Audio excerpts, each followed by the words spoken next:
যে মানুষগুলো সরল সোজা সাদা হয় এদেরকে আমরা আদম বলি। আদম মানে সাদা সিধা মানুষ। আমার ভাইয়েরা মুখটা হাঁ করেছেন, গন্ধব মুখে ঢুকে পড়েছে, তখনই তিনি টের পেয়েছে, বুঝতে পেরেছে হাইরা আমি মনে হয় নিষিদ্ধ ফল গন্ধব খেয়ে ফেলতেছি। মুহূর্তের মধ্যে গলায় চাপ দিয়ে ধরেছে। এই জন্য তাকায়া দেখেন পুরুষের গলায় এখানে উঁচা একটা হার আছে, কিন্তু মায়েদের গলায়, খেয়াল করছেন কি, মায়েদের গলায় নেই। আমরা যদি বানর আর ব্যাঙ হইতে, এটা কেন রে ভাই? সব নিয়ামতিয়া দান করেছেন জিবরিল আমিনের মাধ্যমে। নামাজটা আল্লাহর কাছে বড় প্রিয়, আল্লাহর কাছে বড় দামি। এই জন্য আল্লাহ কোনো মাধ্যম দিয়া নয়, তার বন্ধুকে দাওয়াত দিয়া আরো সাজমি নিয়া 27 বছর ধরে সবকিছু ঘুরায়া ঘুরায়া দেখায়া দেখায়া বিদায় লগ্নে বন্ধুকে খুশি করার জন্য 50 ওয়াক্ত নামাজ দিয়েছিলেন। পড়তে বড় কষ্ট হবে, এই জন্য সিস্টেম করে 45 ওয়াক্ত কমায়া নিয়ে মাত্র 5 ওয়াক্ত রেখে দিয়েছেন। আবার 5 পড়লেই শূন্য যোগ করে প্রতিদিনই 50-এর সওয়াব দান করে দিবে। নবীজির জিন্দেগিতে মেরাজ হয়েছে একবার, আর আমাদের জন্য নবীজি মেরাজ বরাদ্দ করে নিয়ে এসেছেন প্রত্যেক দিন 5 বার। ইন্নাস সালাতা তানহা আনিল ফাহশাই ওয়াল মুনকার, নিশ্চয় নামাজ নামাজিকে সব গুনাহ থেকে বাঁচায় রাখবে। ঘোষণাকার আল্লাহ রাব্বুল আলামিন কত বড় দামি নিয়ামত দান করেছেন। আসসালাতু মিরাজুল মুমিনিন, মুমিন যখন নামাজে দাঁড়াবে, নামাজটাই হলো মুমিনের জন্য মেরাজ। মেরাজ মানে আল্লাহর সাথে দিদার। বান্দা যখন নামাজে দাঁড়িয়ে যায়, বান্দা আর আল্লাহর মাঝে আর কোনো পার্থক্য থাকে না, বান্দার আল্লাহর মাঝে আর কোনো আড়াল থাকে না, পর্দা থাকে না। বান্দা সরাসরি আল্লাহর কুদরতি কদমে সেজদা দেয়। পৃথিবীতে যত শান্তি বলেন, সবচেয়ে বেশি শান্তি হলো আল্লাহর গোলাম আল্লাহর কুদরতি কদমে যখন সেজদা দিবে, কপাল ঠেকাবে। এই কপাল ঠেকানোর মধ্যে পৃথিবীর সবচেয়ে বেশি শান্তি। সুবহানাল্লাহ। কিন্তু এটা পাওয়া, এটার মজা বোঝার ইমানি মাদ্দা লাগবে। এর জন্য এক গোলাম, এক মানে ড্রাইভার অথবা মানে তার মানে সাথে যারা থাকে বড় বড় অফিসারদের কাছে, পিয়ন টিয়ন এই জাতীয় কিছু, তো সে মসজিদে যাচ্ছে না, তার পিয়ন অথবা ড্রাইভার মসজিদে ঢুকছে, ঢুকে লম্বা সেজদা দিয়ে ইবাদত করতেছে। তো ড্রাইভারকে দিক থেকে জানালার থেকে মালিক ডাকতেছে, এই বেটা অনেক দূর যাওয়া লাগবে না, বের হয়ে আয়, বের হয়ে আয়, তুই বের হচ্ছিস না কে রে, তোরে কে বের হতে দিচ্ছে না? তো সে বলছে, ও মালিক, তোমাকে যিনি মসজিদে ঢুকতে দিচ্ছে না, তিনি আমাকে মসজিদ থেকে বের করে দিচ্ছে না। তার মানে আমি আমার রবের কদমে সেজদা দিয়ে যে মজা পাই, দুনিয়াতে এই মজা আর কোথাও নাই। এই জন্য আল্লাহর ওলি যারা সবচেয়ে বেশি তাহাজ্জুদ, রাতের বেলা নিরিবিলি ঘুম, আমরা ঘুমে মজা পাই, আর ওরা ঘুম থেকে জেগে ঠান্ডা পানিতে ওযু করে সেজদায় আধা ঘন্টা করে সময় কাটিয়ে দেয়, মানে কপাল ঠেকানোর মধ্যেই তারা মজা পায়। সুবহানাল্লাহ। এই জন্য প্রিয় ভাইয়েরা আমার, নামাজ আল্লাহ তাআলার অত্যন্ত বড় একটা দামি নিয়ামত। নবীজি দুনিয়াতে যখন আসেন, নামাজের সেজদার হালতে এসেছিলেন। নবীজির ফুফি আম্মা হযরত সুফিয়া বর্ণনা করেন, এই দুনিয়াতে সবার আগে আমি আমার ভাতিজা মুহাম্মদকে দেখেছি। সুবহানাল্লাহ। আমার প্রথম নজর যখন পড়ে, তার পূর্বে হঠাৎ একটা আলোর ঝলকানি আসলো, চোখ দুটো বন্ধ হয়ে গেল। চোখ মিলেই যখন তাকিয়ে দেখি, প্রথমেই দেখেছি আমার ভাতিজা মুহাম্মদ নামাজের সেজদার হালতে দুনিয়াতে এসেছে। নবীজি সেজদার হালতে দুনিয়াতে আগমন করেছেন। আম্মা জান আয়েশা সিদ্দিকা বলেন, আল্লাহর হাবিব যখন দুনিয়া থেকে বিদায় নেন, নবীজির ঠোঁট দুটো নড়তেছে, কি যেন বলতেছে, কিন্তু আমার কান পর্যন্ত শব্দটা পৌঁছতেছে না। পৌঁছলেও আমি বুঝতে পারছি না। আমি আমার কানটা লম্বা করে নবীজির ঠোঁটের কাছে লাগিয়ে দিয়েছি। মৃদু আওয়াজে, ছোট্ট আওয়াজে তখনও পর্যন্ত নবীর জবান থেকে বের হচ্ছে, আসসালা আসসালা আসসালা ওয়া মা মালাকাত আইমানুকুম, উম্মত আমার নামাজ নামাজ নামাজ, আমি এখন চলে যাব, তোমাদের জন্য নামাজটুকু রেখে গেলাম। সুবহানাল্লাহ। আমরা যখন দুনিয়া ছেড়ে চলে যাই, আমার মনে আছে আমার আব্বা যখন মারা যান, তো আমাদের এলাকার একজন বড় ভাই ছিল, আমাদের সাথে ভালো সম্পর্ক। তিনাকে ডেকে আমাদেরকে দেখায় দিয়ে বলছে যে আমার ছেলেগুলোকে দেখে রেখো, আমার ছেলেগুলোর প্রতি খেয়াল রেখো। আমরাও যেমন, আমার পাশে বসা আমাদের চেয়ারম্যান মহোদয়, আমাদের আরো অনেক প্রিয়রা আছেন, আমরা কিন্তু এরকম বলে যাই। নবী যখন চলে যাচ্ছেন উম্মতের কাছে বলে যাচ্ছেন, উম্মত আমি চলে যাচ্ছি, তোমাদের জন্য নামাজকে রেখে গেলাম। সুবহানাল্লাহ। সাহাবায়ে কেরাম বিপদ আসলে নবীর সামনে হাজির হতেন, নবীজি দোয়া করতেন, আল্লাহ তাআলা সাথে সাথে কবুল করে নিতেন। সুবহানাল্লাহ। আজ নবী চলে যাচ্ছেন তার এতিম উম্মতকে রেখে, শুধু নামাজ রেখে গেলেন। কেন? উম্মত যখন মুসিবতে পড়বে সবার আগে 2 রাকাত নামাজ পড়ে আল্লাহর কাছে 2খানা হাত উত্তোলন করবে, আরশে আজিমের মালিক সরাসরি সাহায্য করবে। সুবহানাল্লাহ। ওয়া কানা হাক্কান আলাইনা নাসরুল মুমিনিন। মুমিন যদি বিপদে পড়ে সহযোগিতা চায়, আল্লাহ বলেন আমার জন্য সাহায্য করা ওয়াজিব হয়ে যায়। সুতরাং প্রিয় ভাইয়েরা, যখন অভাব দেখা দিবে 2 সপ্তাহ আগে গ্রামীণ ব্যাংকে ঋণ পাস করা লাগবে। হ্যাঁ, উল্টা হয়ে গেল নয়? আশার ঠেঙ্গামারা সবুজ সংঘ অভাব দেখা দেওয়ার আগেই 2 সপ্তাহ আগে ঋণ প্রস্তাব করে রাখে। লাইন ধরবে নামাজের সাথে, লাইন ধরতেছে কিস্তির সাথে। বছর আগে আমাদের দেশে এত কিস্তি ছিল, এত মেয়েদের চুলও পাকা ছিল না। এই কিস্তি ঢুকছে চিন্তা করতে করতে চুলও পাকছে। কথা কয় না গো। 20 বছর আগে আমার দেশে এত কিস্তি ছিল না, আমাদের দেশে এত ঘুমের বড়িও বিক্রি হতো। টাকা কম বরকত বেশি, ঘুমও বেশি। এখন টাকাও বেশি, ঋণও বেশি, সুদও বেশি, ঘুষও বেশি, আর এই চিন্তা করতে করতে ঘুমের বড়িও বেশি। এই জন্য প্রিয় ভাইয়েরা, আল্লাহর হুকুম মানা, নবীর সুন্নত তরিকা চলার মধ্যেই সফলতা। এটা বাদ দিয়া যতই আপডেট হন, ওই আপডেট মানি হলো ব্যাকডেট। আপডেট তো আমরা অনেক হয়েছি, তার মানে আমাদের মুরব্বীরা 150 বছর বাঁচত, আমরা আপডেট হতে হতে এখন 300 বছর বাঁচি। ওমর আল্লাহ রে, কথা কন না কেন রে ভাই? 300 বছর বাঁচি, তাহলে আপডেট যে হইলাম। তা আপডেট হওয়ার মানে উন্নতি করব। হ্যাঁ, যদি কমে যায় এটা আবার আপডেট কেমনে? এটা তো ব্যাকডেট রে ভাই। আগেকার মুরব্বীরা অসুস্থ হয়েছে, গাছের নিমের পাতা খেয়ে সুস্থ হয়ে গেছে। এত ডাক্তার, ডিসপেন্সারি, ঔষধ তো ছিল নাকি? পৃথিবীতে এখন সবচাইতে যে জিনিসটা বেশি বিক্রি হয় তার নাম ঔষধ। আগেকার মানুষেরা ভরসা ওষুধের উপরে নয়, হালালের উপরে, সত্যের উপরে, আল্লাহর উপরে, আল্লাহ রাসূলের সুন্নত তরিকার উপরে। এই জন্য কলিজার টুকরা দরদের ভাইয়েরা, ভরসা রাখতে হবে আল্লাহর উপরে, খেতে হবে হালাল। ভাঙা ঘরে থাকি, কুড়া ঘরে থাকি, আর বেড়া ঘরে থাকি, যেখানেই থাকি শান্তিতে রাখবেন কে? আমরা নিজের উপরে ভরসা করছি, আল্লাহর উপরে ভরসা হারিয়ে ফেলেছি। মাথা থাকবে তো ব্যথা থাকবে, মাথা নাই তো ব্যথা নেই। আমি আমার কর্ম করব, আমার চেষ্টা করব সুন্নত তরিকায়। যেখান থেকে আমার ক্ষমতা শেষ, সেখান থেকে আল্লাহর উপরে ভরসা রাখবো। দেখবেন পেরেশানি মুক্ত সুন্দর একটা ঘুম হবে। আর মাথায় যদি বোঝা নিয়ে ঘুমান, তো বোঝাওয়ালা ঘুম তো বুঝতেই পারতেছেন, বোঝাওয়ালা ঘুম ভালো হবে না। আর ঘুম যদি ভালো না হয়, তাহলে শরীর তো ভালো থাকবে। দীর্ঘদিন যদি ঘুম ভালো না হয়, এমনি অসুস্থ হয়ে যাবে। এই জন্য মোহাব্বতের ভাইয়েরা, নামাজ বান্দার জন্য আল্লাহর পক্ষ থেকে বড় নিয়ামত। হাজার পেরেশানিতে, হাজার বিপদে, হাজার অসুস্থতার মাঝে আছেন, সুন্দর করে নামাজ পড়ে, 2 রাকাত নামাজ পড়ে চোখের পানিগুলো ছেড়ে আল্লাহর কুদরতি কদমে সেজদা ফেলে দিয়া চোখ থেকে 2 ফোঁটা পানি ছেড়ে দিবেন। এই পানির ফোঁটা জমিনে পড়ার আগে আপনার মনের সমস্ত পেরেশানিগুলো দূর করে দিবেন কে? আমরা একদম ভুলে গিয়েছি। এখান থেকে আমরা অনেক দূরে সরে চলে গিয়েছি। নবীজির জিন্দেগিতে মেরাজ হয়েছে একবার, নবীর জিন্দেগিতে মেরাজ হয়েছে 1 রাত, কিন্তু এই 1 রাতকে আল্লাহ তাআলা বাড়িয়ে করেছে 27 বছর। সুবহানাল্লাহ, 27 বছর নবীজির মেরাজ হয়েছে।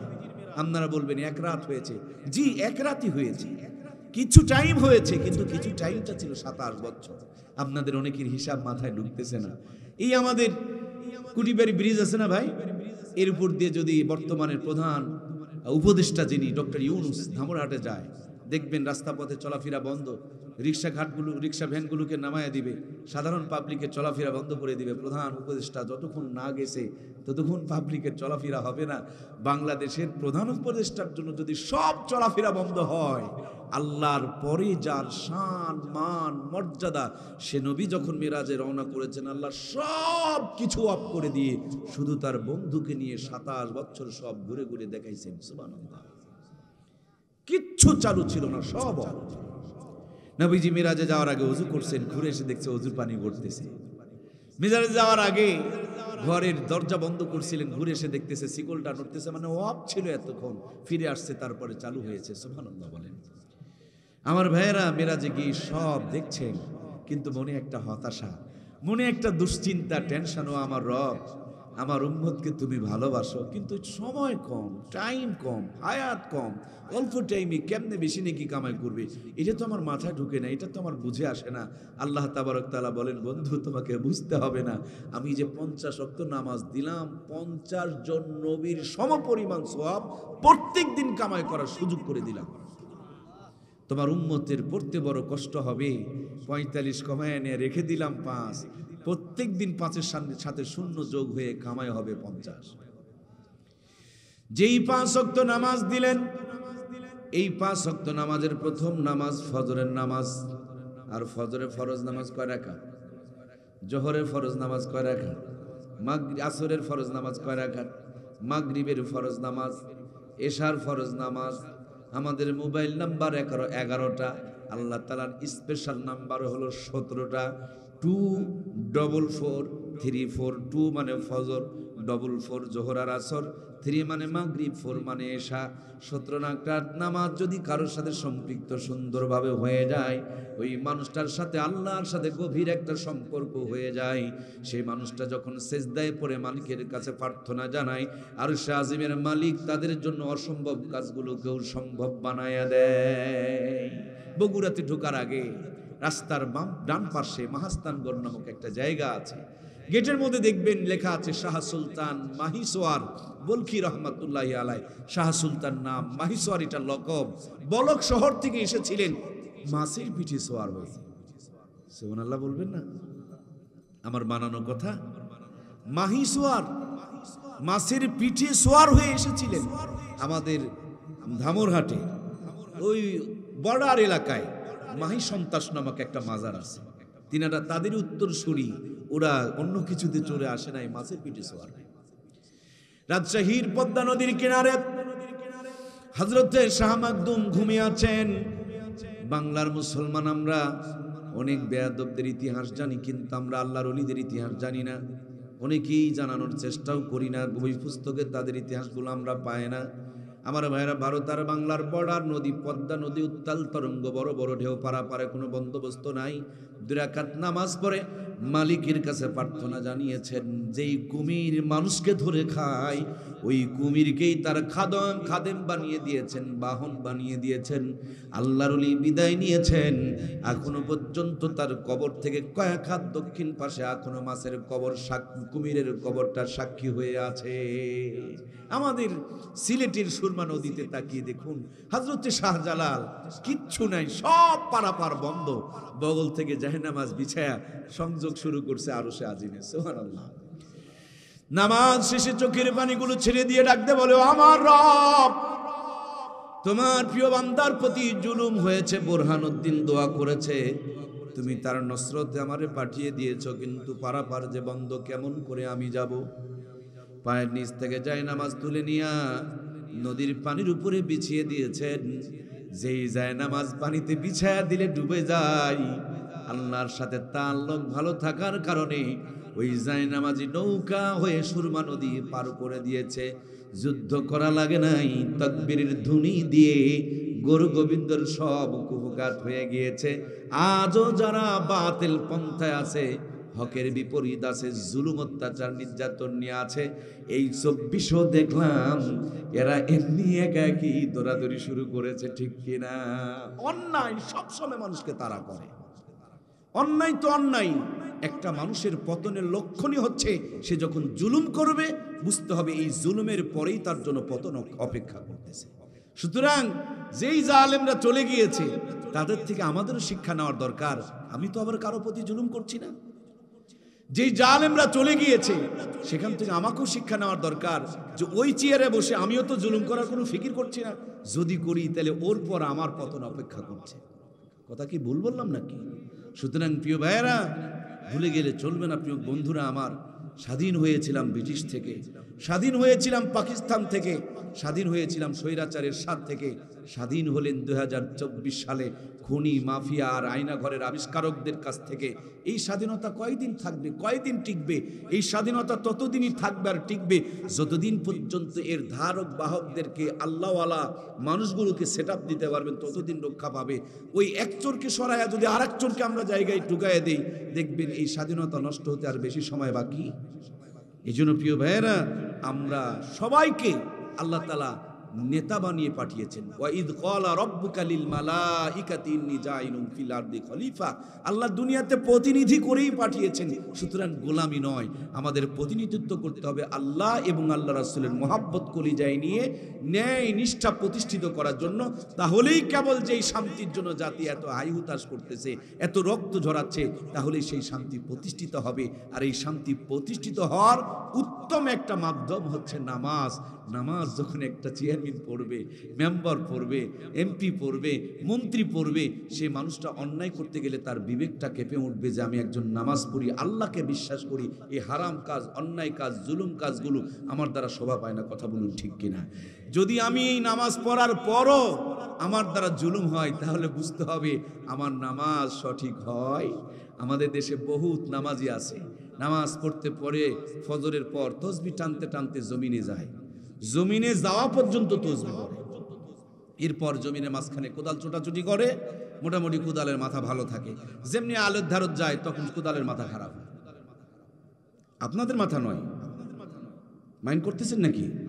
এই জন্য কোদালের মাথা খারাপ, মাঝখানে যেখানে মারে সেখানেই পড়ে। আর আলের ধারত গেলে খালি ওইদিকে দৌড়বে। 10 কাঠা জমিন 12 কাঠা হয়েছে আমারে। হ্যাঁ, অনেকের বোকা হয়ে গেছে, আর বোঝে না কি ট্রেনিংটা বেচারিটা করছে গো। কি সুন্দর করে আল কাটে, মোটা আল কাটে কাটে বানাইছে তাকে, কাটে আবার মাটি দেয়, কাটে আবার মাটি দেয়। ওনার ছেলে আছে 4টা, ওনার 10 কাঠা হয়েছে 12 কাঠা। পাশের জমিওয়ালার ছেলে নেয়, ওর 8 কাঠাতে জোটেছে। আল্লাহ এই বাটপারিগুলো বোঝে না, নয় বোঝে না, বোঝে না। তাহলে আপনিও তো জুলুম করেছেন, খালি কম্বল চোর আর গম চোরের ভুল ধরিচ্ছেন, আপনারটাকে ধরবে।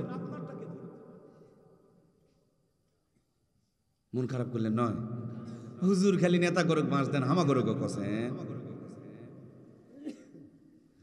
প্রত্যেকের জীবন সম্বন্ধে, প্রত্যেকের কর্ম সম্বন্ধে আল্লাহর কাছে হিসাব দেওয়া লাগবে, লাগবে না প্রিয় ভাইয়েরা? সুতরাং আমরা জমিনের আল ঠেলাঠেলি করে পরিপূর্ণ মুমিন হতে পারি। হজে যাওয়ার আগে মেয়েকে দাওয়াত দিয়ে মাথায় হাত বোলায় আর পিছায় খান দিয়ে আর দোয়া করে, মা ও মা তোর জন্য খুব দোয়া করছি মা, আল্লাহর ঘর যেও দোয়া করবো। মেয়ের নামে দোয়া করে ছেড়ে দেয় আর জমির নাম, জমি কোনা ছেলের নামে লিখে দেয়। এরকম বাটপার মনে হয় নাই? এলা হাজিনা বাটপার। ইরি বাবারে, দোয়ার ধাররি, দোয়ার কত তেজ বেচারি। এই দোয়া দিয়ে একজনকে বিদায় করে দিল, আর একজনের নামে জমি লিখে দিল। তোমার দোয়ার যদি এত পাওয়ার থাকে চাচা, তাহলে বেটির নামে জমি কোনা লেখো আর বেটার জন্য দোয়া করো, করবে? তাহলে এই সিটারি আল্লাহ বোঝে না? কয় না, বুঝে? তাহলে প্রস্তুত থাকবে। মন খারাপ করলেন নাকি? হায় হায়, কি বলবো বলেন? আমি না পাগলা ছাগলা মানুষ, কম টম বুঝি। আল্লাহ আমাকে এই বাটপারিগুলা বোঝে না, বুঝছেন? আমি জামায় বানাই ফুলাতা, বইয়েরটা হাফাতা, আমারটা পেট ঢাকে, বইয়েরটা ফাঁকা থাকে, আমারটা কলার পর্যন্ত ঢাকা, বইয়েরটা বুকের অর্ধেকটা বের করা। আল্লাহ এলা বাটপারি বোঝে না রে, কয় না রে। ও এই কাম করে তুইছেন, তাই কথা কবা শরম লাগছে। আল্লাহর কাছে সব খবর আছে। এক আঙুল দিয়ে মানুষের ভুল দেখাইছেন, কিন্তু 4 আঙুল যে আপনার দিকে বেকারে ভাই। শোনো জাতি, শোনো জাতি, মানুষের ভুল ধরে কোনো লাভ নাই। নিজের ভুল যেদিন আমরা ধরবো, সেদিনই আমরা জান্নাতি এক জাতি হতে পারবো, ঠিক কিনা? এজন্য প্রিয় ভাইয়েরা, আজকে কি পরের ভুল ধরতে এসেছি না নিজের ভুল? জীবনভর প্রেশার, ডায়াবেটিস, রক্তের গ্রুপ কত পরীক্ষা করলেন। ময়না বাম স্তনের 2 আঙ্গুল নিচে আলা ওয়াহিয়াল কালব নামক একটা ইমানের সিম কার্ড আছে। এখানে ইমাম থাকে। কোরআন সুন্নাহ দিয়ে নিজের ইমানটা একবার মেপে দেখো, একবার পরীক্ষা করে দেখো, তুমি যে মুমিন দাবি করছো আসলে মুমিন আছো না শয়তানের দলে যোগ দিয়েছো। তুমি একবার নিজেকে ওজন করে দেখো না ভাই, মিলায়া দেখো না তোমার সাথে ইসলামের মিলে কিনা, যায় কিনা, হয় কিনা। যদি মিলে তাহলে তুমি জান্নাতের দলে, আর যদি না মিলে তুমি যতই মুমিন দাবি করো কোনো কাম হবে। ومن الناس من يقول آمنا بالله وباليوم الآخر وما هم بمؤمنين يخادعون الله والذين آمنوا وما يخدعون إلا أنفسهم وما يشعرون في قلوبهم مرض فزادهم الله مرضا ولهم عذاب أليم بما كانوا يكذبون। আল্লাহ তাআলা বলছেন অনেক মানুষ আছে যারা বলছেন আমরা ঈমান এনেছি আল্লাহর প্রতি এবং আখিরাতের প্রতি। আল্লাহর ঘোষণা কি বলছে? ওয়ামা হুম বিমুমিনিন, তারা কিন্তু মুমিন। অনেক মানুষ বলছে আমরা মুমিন, কিন্তু আল্লাহ বলছে তারা কিন্তু মুমিন নয়। এরা যখন মুনাফিকের কাছে যায় তখন বলে তাদের সঙ্গে আছি, আবার যখন ইমানদারের কাছে আসে তখন বলে এদিকেও আছি। এরকম আছে না নাই? যখন আমরা তসবিহ টিপি তখন মনে মনে নিয়ত করি, মনে মনে এই নিয়ত করে তসবিহ টিপি, কিয়ামতের দিন আমার আঙ্গুলের মাথাগুলো আল্লাহর কাছে সাক্ষী দিবে আমি তসবিহ টিপেছিলাম। তসবির দানাগুলো যখন টানি তখন মনে মনে নিয়ত করি এই তসবির দানাগুলো কিয়ামতের দিন আল্লাহর কাছে সাক্ষী দেবে। আর যখন স্কুলের ঘরে গিয়া ইসলামের বিপক্ষে সিল মারি, এবার আর বুঝা পেল না, এবার আর বুঝা পেল না। এলাই হলো বোবা শয়তান। তসবির দানা সাক্ষী দিবে আর বাম হাতত সিল মারলেন এটা সাক্ষী দিবে না। এলা আবার রাজনীতি। সত্য কথা বললে যদি রাজনীতি হয়, রাজনীতি রাজার নীতি, রাজার রাজা, মহান রাজা, আমি তার নীতি বলবো না তো কার নীতি বলবো? চোরের নীতি বলবো নাকি? আমরা 53 বছর ধরে দেখতেছি কোনো উন্নতি হয় নাই।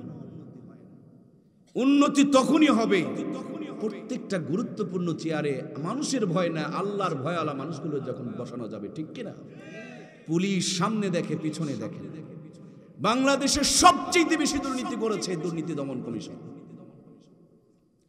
দুর্নীতি দমন কমিশন থাকতে এতগুলো টাকা পাচার হয় কি করে?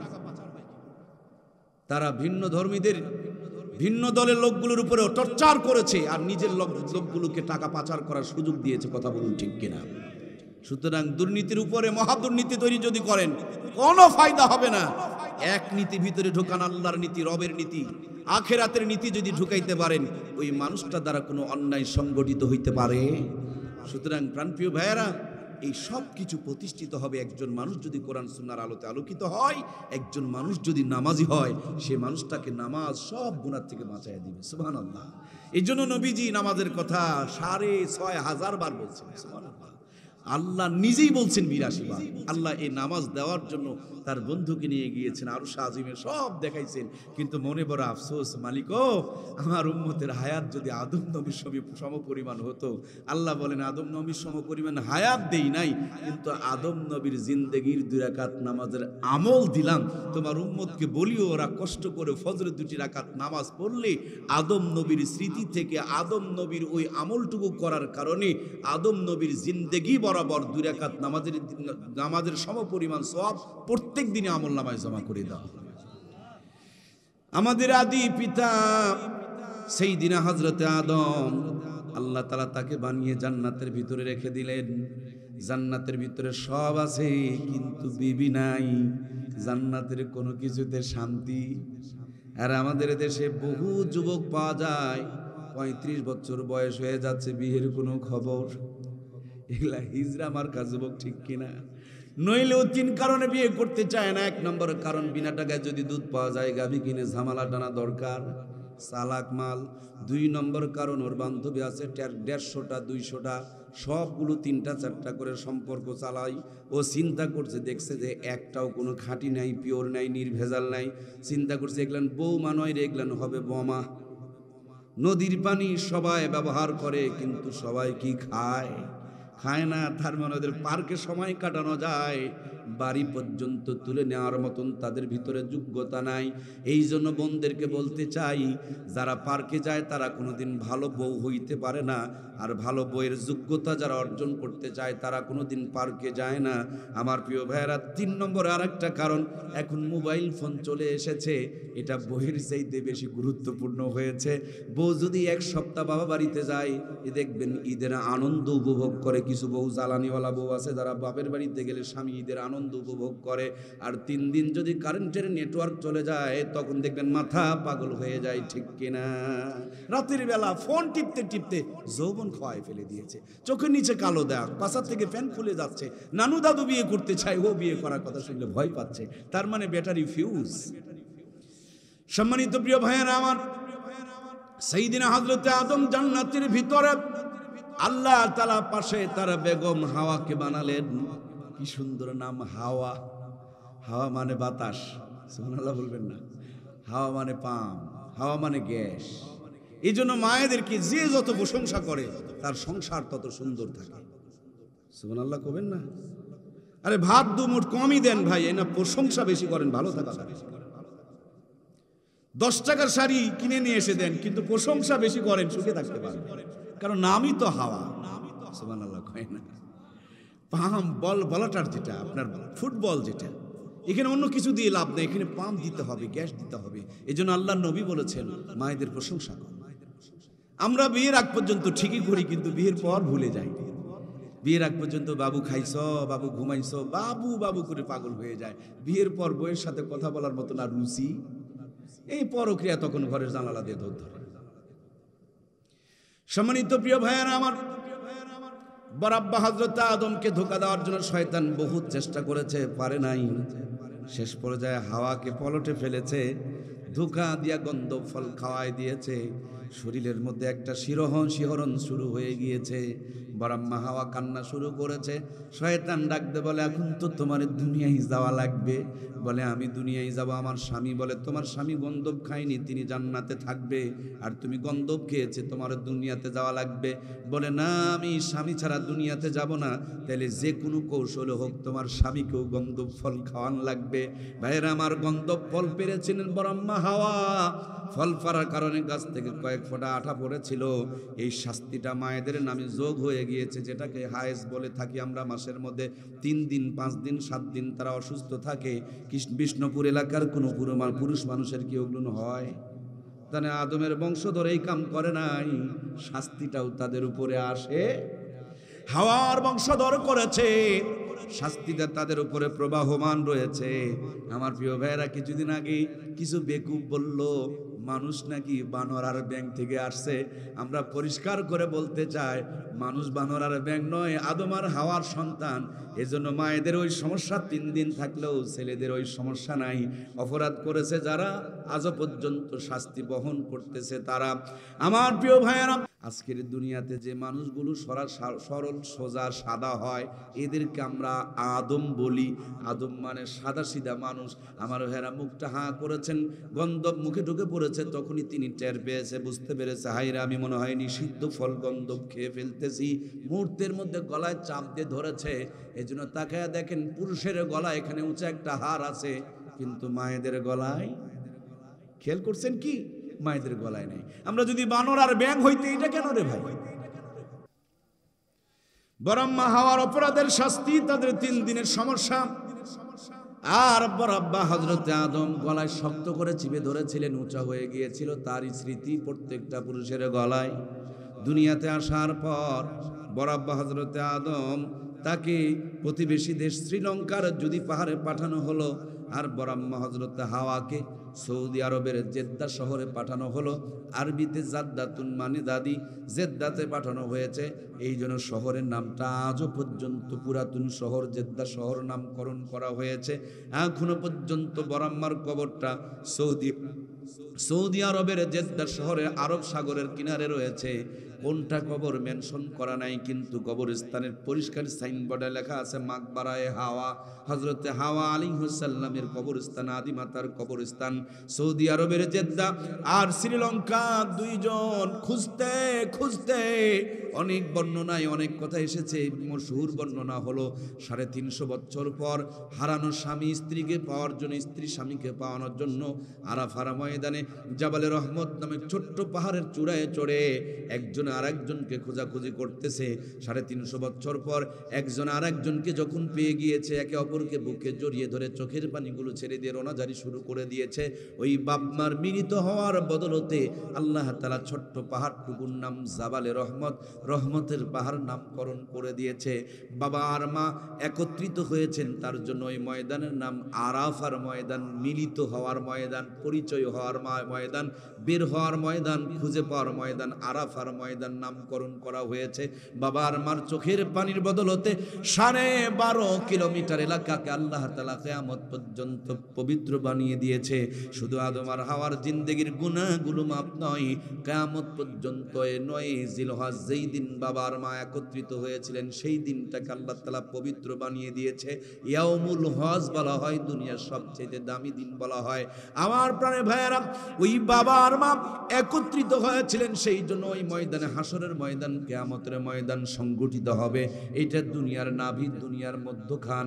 ওই 12.5 কিলোমিটার আরাফার ময়দানে 9 জিলহজ আরাফার দিনে আদমের সন্তানেরা যদি একত্রিত হইতে পারে, যেমনি আল্লাহ তাআলা আদম আর হাওয়াকে মাফ করেছেন, তার সন্তানদেরকে মাফ না করা পর্যন্ত আল্লাহ আরাফা থেকে বের করে নিয়ে আসবেন না। আল্লাহ যেন আমাদেরকে ওই আরাফাই কবুল করেন, বলুন আমিন। আল্লামা আশরাফ আলী থানফী রহমাতুল্লাহি আলাইহি তার কিতাবে একটা ঘটনা লিখছে। এক পিপলিকা আল্লাহর কাছে, মালিকো তোমার ঘরে একটু যাব। আল্লাহ দোয়াটাকে কবুল করে নিছে। বাইতুল্লাহর একটা কবুতর পথ ভুলে জমিনে চলে আসছে। আল্লাহ তাআলা পিপলিকারে জানাই দিছে, তুমি এর পা জড়িয়ে ধরো, তুমি আল্লাহর ঘরে যেতে পারবা। সুবহানাল্লাহ। পিপলিকা কবুতরের পা জড়িয়ে ধরেছে, আল্লাহর ঘরে চলে গিয়েছে। আল্লাহর ঘর আল্লাহ তাআলা পিপলিকাকে দেখিয়েছে। আল্লামা আশরাফ আলী থানভী রহমাতুল্লাহ আলাইহি বলেন, দুনিয়ার মানুষ শোনো, ছোট্ট একটা আল্লাহর সৃষ্টি পিপলিকা যদি নিয়ত করার কারণে, চাওয়ার কারণে কবুতরের পা ধরিয়ে রব যদি বাইতুল্লাহ পৌঁছায় দিতে পারে, ওই রবের কাছে খাস দিলে যদি নিয়ত করতে পারো, তোমাকে পিপলিকা হওয়া লাগবে না, কবুতরের পাও ধরা লাগবে না। আল্লাহ তাআলা বিমানে চড়িয়ে তার ঘরে মেহমান বানায়া নিবে। আমি যতটুকু বুঝি, হজের খেদমত করে আল্লাহ তাআলা আমাকে 14 বার বাইতুল্লাহর খেদমতে নিয়েছেন। বড় হজ 14 বার করিয়েছেন, শতাধিকবার উমরায় করিয়েছেন। আলহামদুলিল্লাহ সুম্মা আলহামদুলিল্লাহ। আমি যতটুকু বুঝি, এখানে টাকা এগুলোর মেটার না, মেটার হচ্ছে নিয়ম। অনেক টাকা আছে, যেতে পারে না। আবার আমার সাথে অনেকেই হজ করেছেন যারা ইটের ভাড়ায় কাজ করে, মানুষের বাড়িতে কাজ করে, জমিন মানে নাই বললেই চলে, তারপরে গেছে, আল্লাহ নিয়ে গেছে। এর জন্য নিয়ত করবো আমরা, আল্লাহ যেন আমাদেরকে আল্লাহর ঘরে না নিয়ে কবরে না নেয়। জোরে বলুন আমিন। আরাফার ময়দান পাড়ি দিয়া মুজদালিফায় গেলেন, খোলা আকাশের নিচে রাত্রি যাপন করলেন। আল্লাহর কাছে বড় ভালো লাগলো। মিনার প্রান্তরে তাবু আছে, নতুন করে আরাফাতে তাবু হইতেছে, কিন্তু মুজদালিফার প্রান্তরে কোনো তাবু। বাবার মা খোলা আকাশে নিচে রাত্রি যাপন করেছে, আল্লাহর কাছে বড় ভালো লেগেছে। ময়দানটাকে আল্লাহ তাআলা স্মৃতিময় ময়দান বানিয়ে দিয়েছে। হজের গুরুত্বপূর্ণ 6টা ওয়াজিবের মধ্যে দামি ওয়াজিব, প্রথম ওয়াজিব বানিয়ে দিয়েছে। কিয়ামত পর্যন্ত যত মানব আর মানবী আল্লাহর জমিনে আসবে হজ করার জন্য, বাইতুল্লাহে যাবে, আরাফার ময়দানে যাবে, আরাফা থেকে ফিরার সময় মুজদালিফা এসে খোলা আকাশে নিচে রাত্রি যাপন করবে। কারণ বাপমার ওই স্মৃতিটুকু আল্লাহ তাআলা ভালো লেগেছে। আল্লাহ তাআলা কিয়ামত পর্যন্ত আদমের সন্তানদের জন্য এটাকে ওয়াজিব বানিয়ে দিয়েছে। ওই মুজদালিফার ময়দানে আদম আর হাওয়ার মতন করে কেউ যদি রাত্রি যাপন করতে পারে, আল্লাহ তাআলা তার পিছনের জিন্দেগির গুনাহগুলো মাফ করে দিয়া মুজদালিফা থেকে তাকে বের করে। মুজদালিফা পাড়ি দিয়া বাইতুল্লাহ গেলেন, 7 মর্তবা দোয়া করছেন আর দোয়া পড়তেছেন, রব্বানা যালামনা আনফুসানা ওয়া ইল্লাম তাগফির লানা ওয়া তারহামনা লানাকুনান্না মিনাল খাসিরিন। আল্লাহর ঘর খানায় কাবার এই কন্যাটার নাম হলো রুকনি ইয়ামিনী। রুকনি ইয়ামিনী থেকে হজর আসওয়াদ পর্যন্ত যতবার যায় ততবার এই রব্বানা যালামনা এই দোয়াটা পড়ে। সে আদম আলাইহিস সালাম দোয়া পড়েছে। আল্লাহ তাআলা কোরআনুল কারীমের মধ্যে আদমের সন্তানদের জন্য দোয়াটাকেও দান করে দিয়েছে। বাইতুল্লাহতে নির্ধারিত কোনো দোয়া নাই, একটাই নির্ধারিত দোয়া হজর আসওয়াদ থেকে রুকনি ইয়ামিনী পর্যন্ত রব্বানা আতিনা। 7 মর্তবা তোয়াব করতে করতে যখন তোয়াব শেষ হয়েছে, আল্লাহর ঘরের হজর আসওয়াদকে সামনে নিয়ে চোখের পানিগুলো ছেড়ে দিয়া লজ্জিত হয়ে মাথা নিচু করে আল্লাহর কাছে রোনাজারি শুরু করেছে। আরশ আজিম থেকে আমার রব হযরত আদমের তওবা কবুলের ঘোষণা দান করেছে। মুহূর্তের মধ্যে সিজদায় লুটিয়ে পড়েছেন।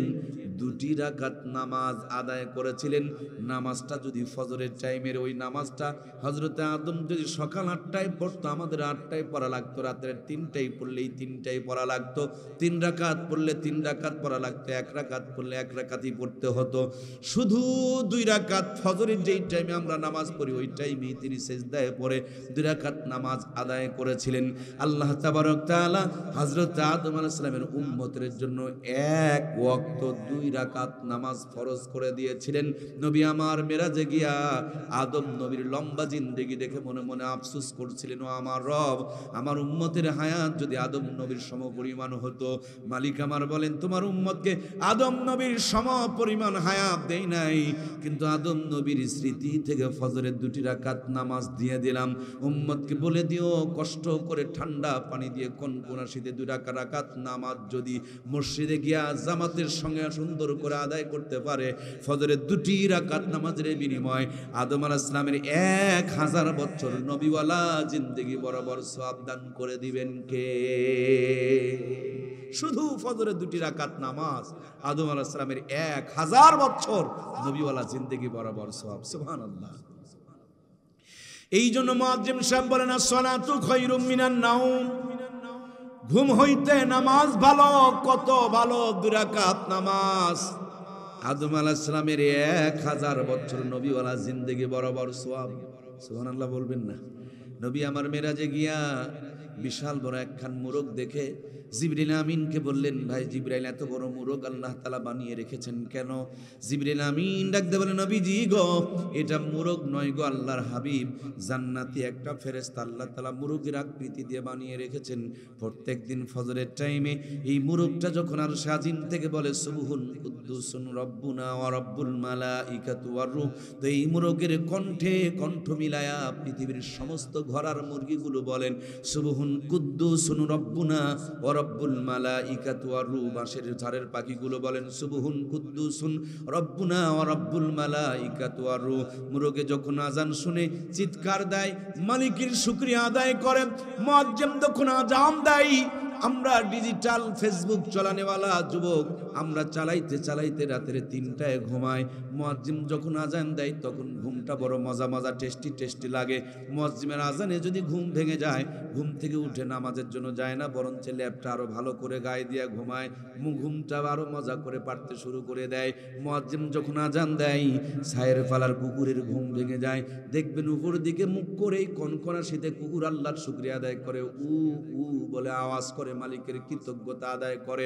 উচিত ছিল যখন ফজর আজানে মুয়াজ্জিম বলবে, আল্লাহর বান্দারা চোখ দুটো ডলবে আর জবান থেকে বলবে আলহামদুলিল্লাহিল্লাযী আহইয়ানা বাদা মা আমাতানা ওয়া ইলাইহিন নুশুর।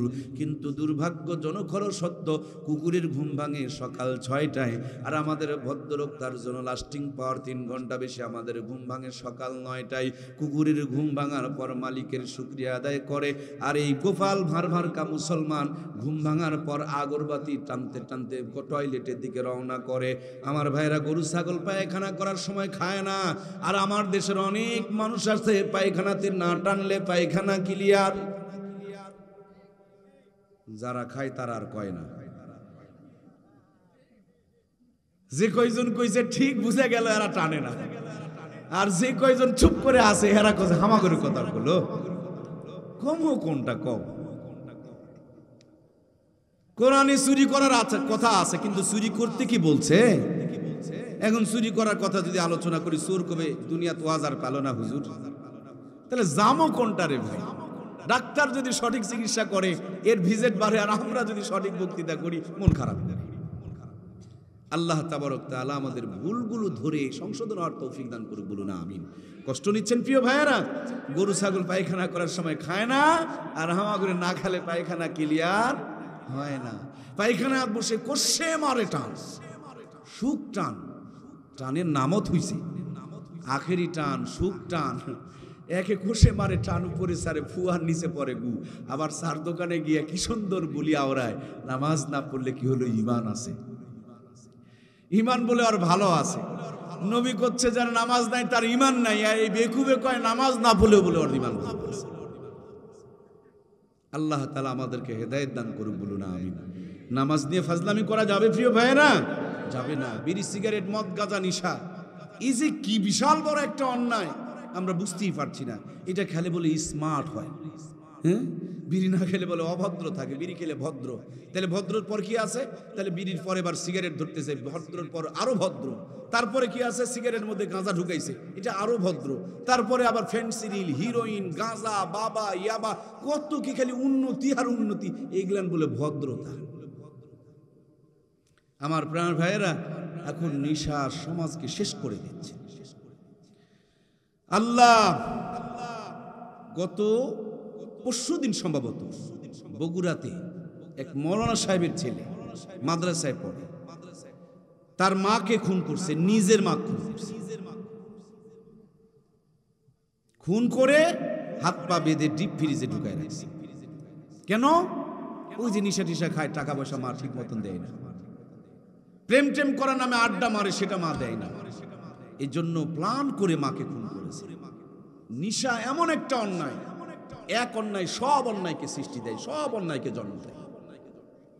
মায়ে যেমন আমাদেরকে জন্ম দিয়েছে, নিশা তেমন বাংলাদেশের সব অন্যায়গুলোকে জন্ম দিয়েছে। এত নিশার বিরুদ্ধে আমরা ওয়াজ করি, কোনো ফায়দা হয় না। এই জন্য আমরা ওয়াজও চেঞ্জ করছি। বিড়ি খেলে, নিশা খেলে ওর উপকার ক্ষতি হয় না এটা বলি না আমরা। বিড়ি খেলে, নিশা খেলে উপকার হয়, তিনটা হয় উপকার, খুঁজে খুঁজে বের করা গেছে। যেহেতু জাতি খায়, সুতরাং জাতির পক্ষেই কথা কওয়া লাগবে। তিনটা লাভ হয়। আমার বিড়ি করে ভাইরা খুব খুশি হয়েছে, বলে আমাদের পক্ষের ওয়াজ পাইছি আজকে। তিনটা লাভ হয়, বেশি করে কাল থেকে টানবেন। এক নম্বরে লাভ, বর্তমানে একটু অভাব টভাব দেখা দিচ্ছে, সব দিকে চুরিধারি বেড়ে গেছে, সতর্ক থাকবেন।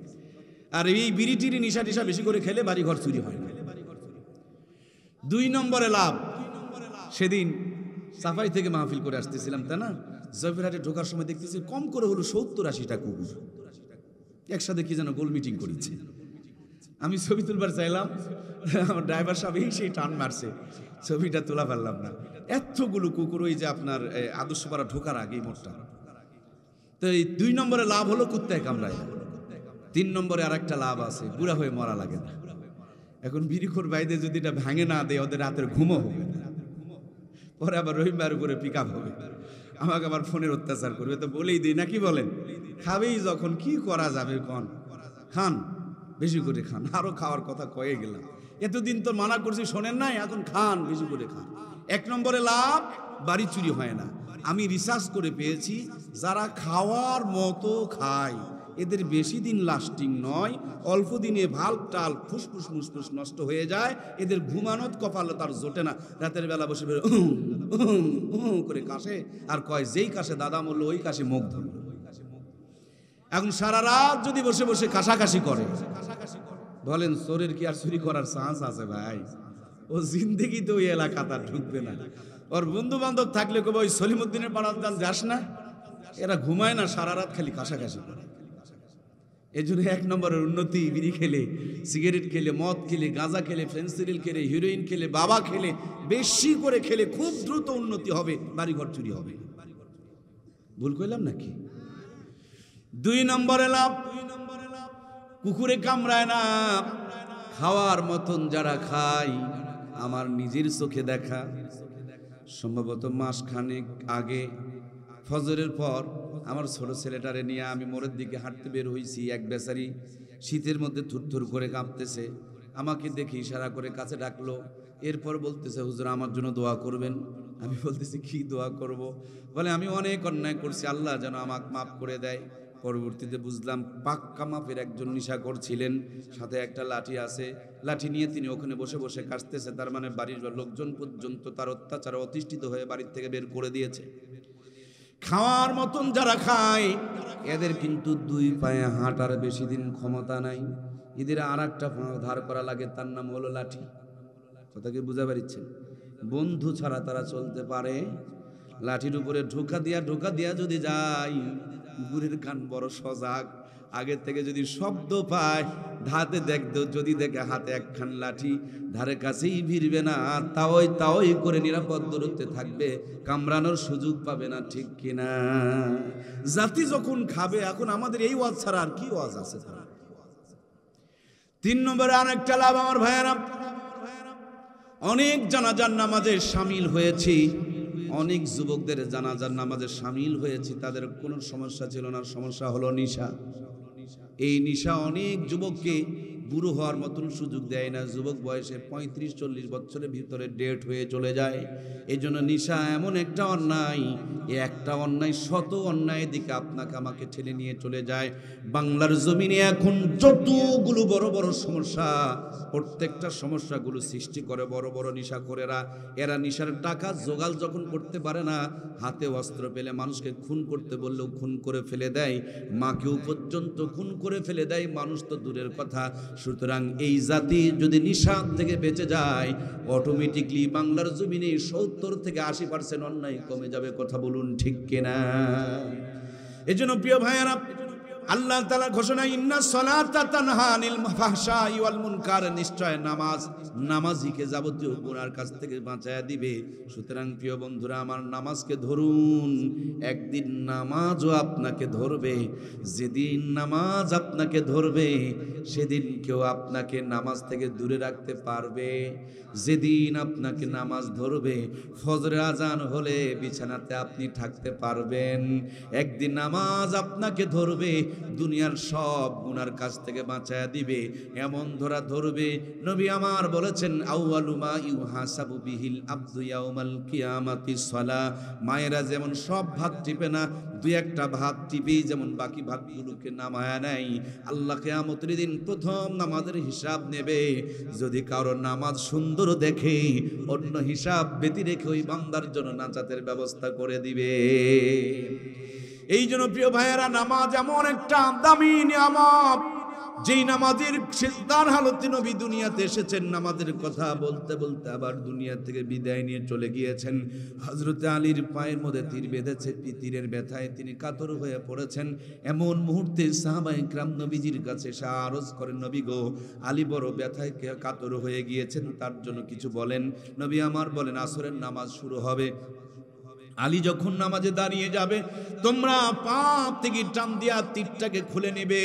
হযরতে আলী বুঝতে পারবে না, ঠিক তিনি নামাজে দাঁড়িয়ে গেলেন, পাপ থেকে টান দিয়ে তীরটাকে খুলে যখন নেওয়া হলো, বন্ধুরা আমার, শুধু তীর নয়, তীরের সঙ্গে একটা গোস্তের টুকরা পর্যন্ত খুলে আসলো, তারপরও তিনি টের পেল না। কারণ আসসালাতু মিরাজুল মুমিনিন, বডি নামাজে, হৃদয় চলে গেছে আল্লাহ তাআলার আরশে আযমে। এই জন্য তীরে গোস্ত খুলে আসতেছে, বুঝতে পারতেছে না। আর আমরা মসজিদে যদি যাই, ডানে বামে একটু শব্দ শুনলে দেখবেন আমাদের নামাজই নষ্ট হয়ে যায়। ছোট্ট বাচ্চারা মসজিদে গিয়ে যদি একটু ডিস্টার্ব করে, আমরা তাদের নিয়ে চিল্লাচিল্লি শুরু করে দেই। নামাজে দাঁড়িয়ে গিয়েছি, তার মানে বডি এখানে থাকলেও দিনটা আল্লাহর সামনে হাজির হয়ে যাবে। কি হচ্ছে সেদিকে তো আমাদের ফিলিংস থাকার কথা না। ইমাম হুসাইন রাদিয়াল্লাহু তাআলা আনহু কারবালার প্রান্তরে রক্তাক্ত সীমার বারবার বুকের উপরে চড়ে কল্লাটাকে দ্বিখণ্ডিত করার জন্য চেষ্টা করতেছেন, কোনোভাবেই যেন কাটতে পারছেন না। কারণ এই গর্দানের মধ্যে নবীজি শতবার চুমু খেয়েছেন। ইমাম হাসানের নাভি থেকে নিচের দিক পর্যন্ত নবীর মতন ছিলেন, আর ইমাম হুসাইনের নাভি থেকে উপর দিক পর্যন্ত নবীর মতন ছিল। নবীজির সবচেয়ে কাছের ছিলেন ইমাম হুসাইন, বেশি বেশি চুমু খেতেন, গলাগুলোতে চুমু খেয়েছিলেন। এই জন্য গলা কাটতেছে না, সীমারও ছাড়তেছে না। এক পর্যায়ে সীমার বলতেছে, হুসাইন, তোমার জীবনের শেষ লগ্নে কি কোনো চাওয়া পাওয়া আছে? হুসাইন বলে, আছে, একটি চাওয়া পাওয়া আছে, জীবনের শেষ লগ্নে 2 রাকাত নামাজ আদায় করতে চায়, তার চাইতে ভালো মৌত আর কি হতে পারে? আল্লাহর বান্দা যদি সিজদায় গিয়ে আল্লাহর কাছে আমানত হতে পারে। এই জন্য সিজদার মৃত্যুর চাইতে দামি মৌত দুনিয়াতে কিচ্ছু নাই। সরাসরি আল্লাহর কুদরতি পায়ে তিনি মৃত্যুবরণ করলেন, যেতেই তো হবে। হাসপাতালের বেডে কেন, নামাজের সিজদাতে যেন আল্লাহ আমাদেরকে নেয়। আমরা বলি আমিন।